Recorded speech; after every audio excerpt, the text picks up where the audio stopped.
right, this is Ubaid on behalf of V Electronics, and in this video we're going to be talking about something called direct finance.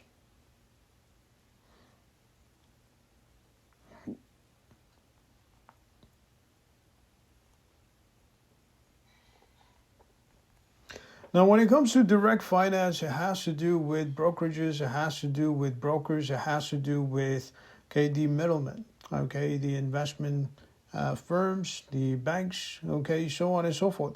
So when we talk about direct finance, we're talking about people who link the buyer and the seller, for a fee or commission, all right, which would be a percentage of the sale price. All right, now, say for example, you have investment banks, they let you buy a certain asset, and sell that asset to a seller, for a certain fee. In terms of banks that you deal with on a regular basis, we're talking about mortgages. So say for example, if you buy a mortgage to buy a house as a buyer, the banks charge you a fee, which would be your mortgage payment, which would be part of your mortgage payment, which covers the principal and interest, every month. Apart from that, you have car installment loans, for example.